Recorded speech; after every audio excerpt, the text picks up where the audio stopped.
गुरु जी दी loving respected संगत नूं मेरा प्रणाम।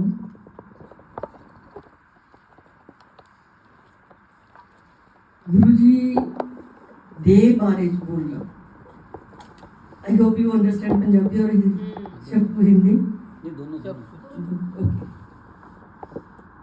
गुरु जी के बारे में कुछ बताना तो हमारी बस की बात नहीं है, लेकिन जितना गुरु जी ने हमारे दिमाग में जो कुछ डाल दिया उसके मुताबिक मैं कुछ बोलने की कोशिश जरूर करूँगी। आज जो नई पनीरी जो गुरु जी की संगत स्टूडेंट्स के रूप में है, तो जब गुरु जी ने ये कॉलेज की नींव रखी थी तो चंडीगढ़ जाकर उन्होंने बोला कि मैं पनीरी लगा के आ गया और बड़ी जल्दी ये फुलवाड़ी बढ़ेगी। और इसमें जो मैंने सोचा, जो मेरे दिमाग में आया कि ये पनीरी जो गुरु जी ने स्टूडेंट्स की यहाँ पे लगाई कि ये यहाँ से सिर्फ डॉक्टर बन के नहीं निकलेंगे, ये कल की फुलवाड़ी है जो नई पीढ़ी जो और आएगी उनको गाइड करेंगे कि ज़िंदगी में कौन सा रास्ते पे चलना चाहिए और कौन से रास्ते को अवॉइड करना चाहिए। So Guru ji whenever he use to speak in his darbar, उसका कोई डीप मीनिंग होता था जो हमारे तो दिमाग से ऊपर से निकल जाता था। मैं छोटे छोटे कुछ सत्संग करूँगी जिसमें आज की जो संगत है सबको पता है कि हम किसके पास जा रहे हैं। वो लॉर्ड है, गुरु है, महाशिव है, ब्रह्मा है, सब कुछ है। लेकिन जब हमने जाना शुरू किया था हमको नहीं पता था कि हम किसके पास जा रहे हैं। हमको एक कशिश होती थी, एक खींच पड़ती थी शाम को कि वहाँ जाए बिना रहा नहीं जा रहा, अभी चलो वहाँ चलते हैं। और गुरु जी के दरबार में उनको प्रवचन नहीं करते थे, हमेशा वाणी लगी होती थी। तो दो I belong to Sikh family, वाणी सुनते थे, लेकिन उसमें से ये जो डीप मीनिंग है कभी दिमाग में नहीं आते थे, जो आज गुरु जी की मेहर से वो थोड़े थोड़े समझ में आने लगे। तो इतना मैं ज़रूर कहूँगी कि मैं जब भी बोलूँगी, क्योंकि गुरु जी ने हमको वाणी से ही समझाया है। पहली बात ये सत्संग, जिसके लिए गुरु जी ने हमको तैयार किया कि सत्संग होता ही क्या है।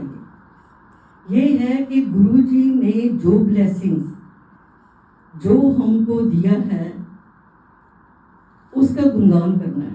गुरु जी कहते जो आपको मिलता है उसका शुक्राना ज़रूर करो। जो हमारी ये क्लास होती थी, हमारी भी ये क्लास होती थी, that used to be devotional class. तो उस दरबार में जो गुरु जी कभी बोलते थे वे बहुत गुस्से में बोलते थे। आज जो थोड़ी बहुत समझ आई है गुरु जी की, बहुत डांट खाने के बाद समझ आई है, बहुत झटके खाएंगे गुरु जी से।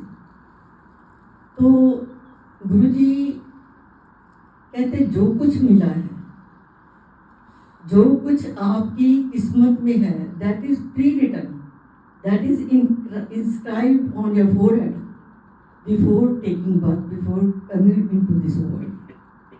तो इसमें पर वो ऑल पावरफुल लॉर्ड उसके हाथ में है।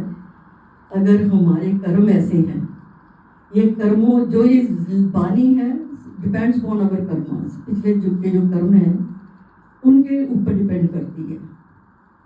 और कई बार ऐसा होता है कि अगर हम इतने मन से, इतने हार्टफेल्ट फीलिंग जो हमारी अंदर से आती है उसके साथ आके गुरु जी के पास आते हैं, अपनी प्रॉब्लम का सलूशन ढूंढने के लिए बैठते हैं, तो those kinds of the heartfelt जो रिक्वेस्ट है और जेन्युइन है, दैट इज आंसर्ड इमीडिएटली। इनका मैं छोटा सा, ये नहीं कि जब गुरु जी थे तब होती थी चीज़ें। मैं लास्ट वीक की एक रीसेंट जो सत्संग है, my friend she is not well for the last few months now I can say. मैं उसके लिए जल प्रसाद, कभी कभी लंगर की थाली भी लेके जाती थी। तो वन डे गुरुजी के पास सुबह वो उठ के अरदास कर रही थी। जो कुछ उसके मन में था उसने बड़े प्यार से गुरुजी को बताया, और कहती after some time she felt कि किसी ने मेरे कंधे पे हाथ रखा है। कहती आई वाज टोटली कि मेरे कमरे में तो कोई नहीं है, सिर्फ मैं हूँ। मैंने इधर उधर देखा और अपनी जो उसकी तकलीफ थी उसके लिए वो PGI, मैक्स हॉस्पिटल, पारस हॉस्पिटल, सब जगह पे गई। तो गुरुजी को कहती, गुरुजी अब मेरी बस हो गई है, अगर मेरे को जिंदगी दी है तो कम से कम मेरे को चलने फिरने की मोहलत तो दे दो। तो डॉक्टरों को समझ में नहीं आती, ऑल टेस्ट वर डन, उससे बोर्ड से किसी को भी कोई सोल्यूशन नहीं मिल रहा था।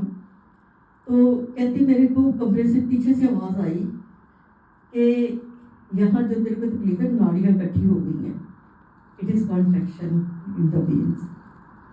तो उसकी बेटी कहती मैंने अभी दवाई नहीं खानी कोई। तो उसका कुछ टाइम पहले कालका में एक होम्योपैथी डॉक्टर है, उसके पास इलाज चल रहा था। तो उसने बाय चांस उसकी लड़की ने उस डॉक्टर को फ़ोन किया, doctor is not here, she is in Palia. उसने वहाँ से डॉक्टर को फ़ोन किया, डॉक्टर ने बोला, कहते इसमें तो ये है कि वो जो कंट्रैक्शन है ना नाड़ियों को, वो हो रही है। And Guruji gave her the hint कि तेरी प्रॉब्लम क्या है। ये पिछले एक हफ्ते की बात है। सो शेयर विद मी।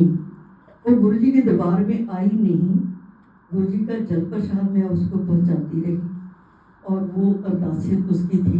गुरुजी ने कैसे उसका सोल्यूशन एक हफ्ता पहले उसको हुआ था। शी वाज सो हैप्पी, और बड़ी खुशी, और इतने उसने रो रो के मेरे को ये चीज़ बताई कि गुरुजी ने, मैं कि तेरी भक्ति का है, जो तू भक्ति करती है ना, गुरुजी आगे अरदास करती है, तो अरदास ऐसी होनी चाहिए जहाँ जेन्युइन होनी चाहिए। और हम यहाँ कहते हैं जब भी कोई सत्संग भी करता है कि मैं जब आना शुरू किया तो गुरुजी ने मेरे ऊपर उनके करामातां करनी शुरू कर दी। सो ये जो ब्लेसिंग्स हैं, please don't compare it with any magic thing. ये गुरुजी का डिवाइन दरबार है, ये कोई किसी जगलर का शो नहीं है कि टिकट देके यहाँ आके बैठ गए। यहाँ तो आपके मन की भावना है, जिस भावना से आओगे उसके हिसाब से झोलियाँ जरूर भरेगी। तो ये जगलर शो है, टिकट लेते हो, बैठे हो, कुछ देर की तमाशा होता है, करामात होती है, then after the show that is disappeared. लेकिन ये गुरुजी की ब्लेसिंग्स है, अगर एक बार मिल गई so that will stay for lifelong. So never ever compare Guruji's blessings with these magic things. और इसी गुरुजी को कई बार बड़े गुस्सा, बड़े कहते जो आता है तो we were attached with worldly things. Guruji कहते हैं ये चीज़ें हैं, जो चीज़ें नज़र आती हैं, दोज आर पेरिशेबल, खत्म हो जाएंगी, मिलेंगी, खत्म हो जाएंगी। लेकिन ये जो नाम है, जो मैं देने आया हूँ, वो तो आज तक किसी ने मेरे से मांगा ही नहीं। सो गुरुजी ने बोला कि जब भी आप यहाँ आते हो, ये जो डिवाइन प्रसाद थ्रू पानी आपको मिल रहा है, इसको अच्छी तरह से समझें, उसके ऊपर एक्ट करने की ज़रूरत है। तब ये जो अरदास है पूरी होती है, तभी यहाँ आना भी सफल होता है। तो गुरुजी ने बोला कि ये जो नाम है, ये तो हम जब भी किसी सत्संग में आते हैं, जब भी कोई शब्द बानी सुनते हैं, तो ये डेली बेसिस का काम करती है। इसमें कुछ तो हम उसको यूज़ कर लेते हैं, बाकी हमारे फिक्स डिपॉजिट में हो जाता है।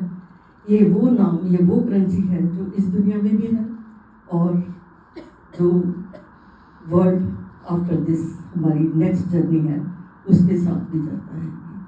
तो उसमें जो रीइंकार्नेशन है, उसके चक्कर में हम नहीं पड़ते। सो गुरुजी की एक एक जब भी कभी बोलते थे, गुस्से में बोलते थे या कैसे बोलते थे, उसमें एक लेसन होता था हमारे लिए। वो कई बार गुस्से में बोलते थे, तुम्हारे बीच में आके चिपकड़ के आके मैंने भी बैठना पड़ गया। चिपकड़ के हम तो ये वर्ल्डली अटैचमेंट्स में डूबे हुए हैं, और Guruji used to sit with us. तो कहते इससे निकलो, इससे बाहर निकलो। एंड ये जो बानी है, ये इसका सही रास्ता है। एक और बात जो गुरुजी ने इसी के साथ बताई, तो उन्होंने जैसे हमारे बीच में बैठे थे, आफ्टर फ्यू डेज गुरुजी ने हमको अपने अब मेरी लैंग्वेज में कहते हैं रिफाइंड हो चुकी है, लेकिन जो हम गुरुजी के सामने बोलते थे, I will use that language only. कि गुरुजी ने अपनी फोटोआं देनी शुरू कर दी हमको, कोई छोटी कोई बड़ी, कोई उसमें पीछे लिखा भी होता था ब्लेसिंग्स ऑलवेज, डेट भी डाली होती थी उसकी, और बोलते थे कि अगर आप उदास हो तो मेरे से बातें करो। अब हमने जो इसके मतलब निकालने शुरू किए, कोई आएगा जी जो गुरुजी का स्वरूप लेने, मेरे को ना येलो स्वरूप वाले चाहिए, मेरे को जिसमें गुरुजी ने पगड़ी बांधी है वो दे दो, जिसमें आंखें खुली हैं वो दे दो। गुरुजी की जो फोटो है उसका मतलब फोटो तक नहीं लेके जाना। गुरुजी बोलते थे कि मैं जहाँ मेरा दरबार होगा वहाँ मैं हूँ, मेरी फोटो में भी मैं हूँ, मेरी प्रेजेंस है उसमें। बातें करो, ये नहीं कि गुरुजी उसको दे दिया, मेरे को दिया, उससे जेलसी की, ये वो ये नहीं है। कि मेरे सामने मेरे बैठ के ये बानी सुनो, बिकॉज गुरुजी ने हमको बोला है कि सतगुरु जागृत है देव, true Lord, true Guru is a living Lord. He can see, he can hear, he can speak. जब हम मन की बात कोई गुरुजी से बोलते हैं तो गुरुजी को उसमें समझ में आ जाती है। मैं जब किसी को देखा कि गुरुजी कभी संगत में उसको बुलाते, कभी उसको बुलाते, मैं तो कभी बुलाया ही नहीं। इट वॉज हार्डली 1 वीक जब मेरे को जाना शुरू हुआ, तो गुरुजी ने मेरे को उसी वक्त, जैसे ये मेरे दिमाग में आया था कि नवराज को भेज दिया कि गिल आंटी को बुला के लेके आ। जब मैं अंदर गई तो गुरुजी ने मेरे को बिठाया, और वहाँ पे जितने भी चंडीगढ़ के डिग्नेटरीज थे वो बैठे हुए थे उधर। मैं भी जाके बैठ गई, और गुरुजी ने उस दिन मेरे को अपनी फ्रेग्रेंस की पूरी पहचान करा दी, सर से लेके पाँव तक, उनके कानों से, उनके हाथों से, उनकी नाभि से, इतनी फ्रेग्रेंस स्ट्रॉन्ग। और वो आज भी 1 सेकंड के लिए कहीं मेरे को गुरुजी की खुशबू आ जाए, मैं समझ जाती हूँ कि गुरुजी मेरे आसपास हैं। और नीचे सब, कोई जस्टिस बैठा हुआ है, कोई आर्मी का लेफ्टिनेंट जनरल बैठा हुआ है, कमांडर बैठा हुआ है, कोई कुछ बैठा हुआ है, पुलिस का डीजीपी बैठा हुआ है। और गुरुजी कहते हैं यहाँ किसी का कोई स्टेटस नहीं है। ये समझाया कि जब दरबार में बैठे हो ऑल आर इक्वल, कोई किसी से बड़ा, कोई किसी से छोटा नहीं है। यहाँ हम सारी अपनी अपनी मुश्किलातें अपने गुरु के पास आके मिलके कहते हैं। सो मैं हमेशा बोलती हूँ कि हम गुरु के दरबार में, हमारी जो हैसियत एक बैगर की है, हम आके मांगते हैं। तो जब मांगते हैं तो जो दात यहाँ से मिलती है वो एक दान है जो गुरुजी खुश होकर देते हैं, और दान की कोई कीमत नहीं होती, हमको कोई मूल्य चुकाना नहीं पड़ता उसमें। सो हमेशा हम इस बात का ध्यान रखें कि जो हम गुरुजी से लेते हैं वो दात है, दान है, जिस पे मर्जी आए उसको देते हैं, जिस पे नहीं उसको नहीं मिलता। कि इसमें भी जब गुरु सोचते हैं कि ये जो खुशी, ये जो इसने मांगा है, इसके लिए अभी खुशी नहीं देगा, कोई दुख का कारण बनेगा, उसको वो चीज़ उस घड़ी नहीं मिलती। So never ever mind it कि उसको मिल गया, मेरे को नहीं मिला। So he can watch, he can hear, और ही लिसन्स अस। तो गुरु जी ने बोला कि हाँ मैं बोलता हूँ लेकिन I understand my own language. Guru ji language is own बानी।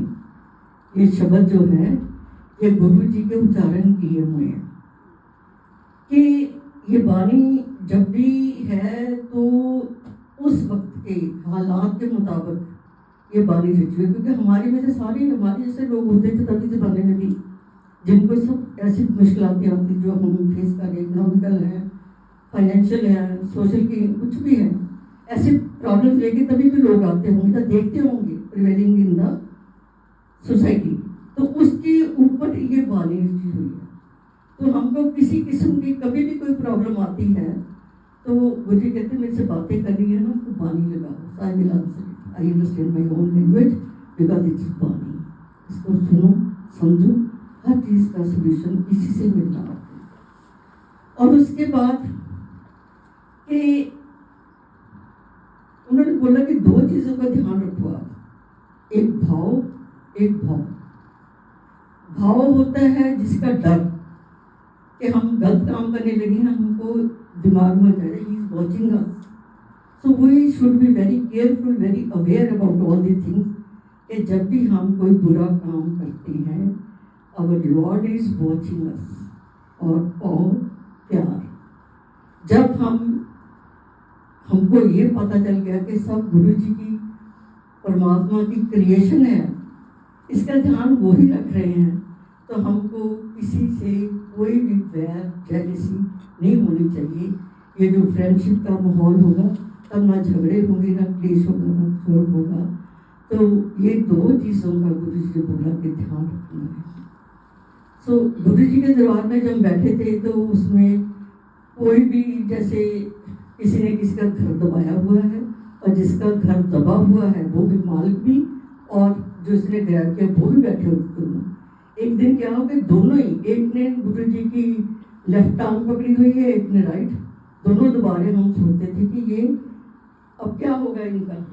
तो गुरु जी के, क्योंकि कर्मों का खेल गुरु जी को पता होता था कि कौन इसमें असली है कौन नकली है, तो विदाउट गोइंग इनटू कोर्ट तो गुरु जी ये चीजें बता देते थे।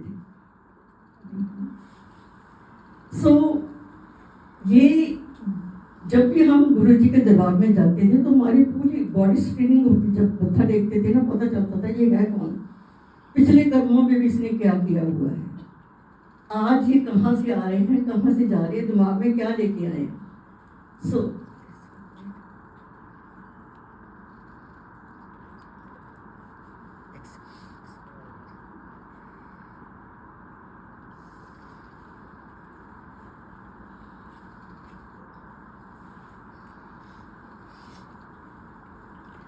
गुरु जी ने उनकी हर जो भी कुछ होता था गुरु जी के दरबार में, it use to be a great lesson for अस।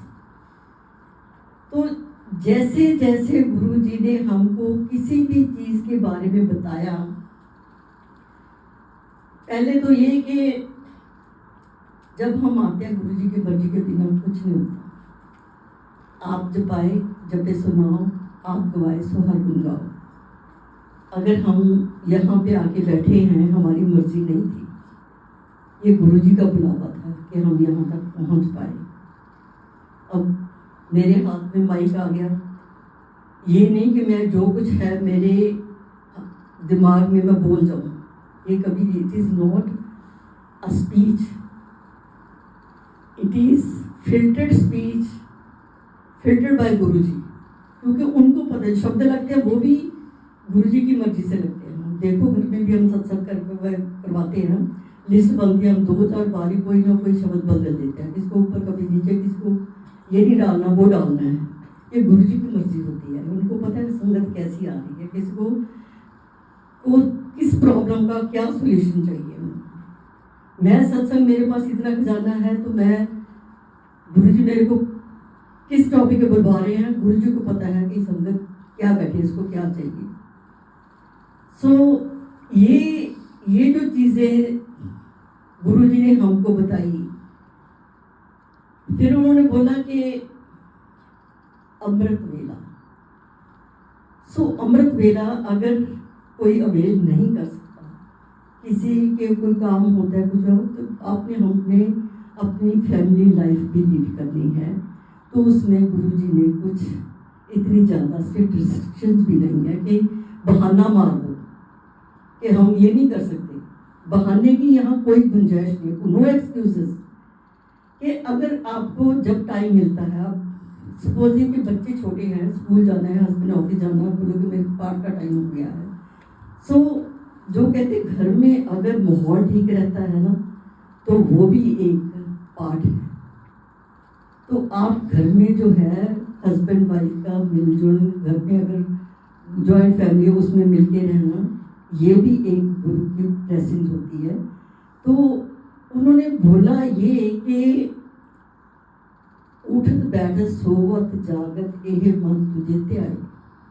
उसमें कोई रिस्ट्रिक्शन नहीं है। जब भी आप किचन में सब्जी बना रहे हो, कुछ याद है, जब बारी लगा ही लो। अगर कुछ याद नहीं है तो बारी लगा के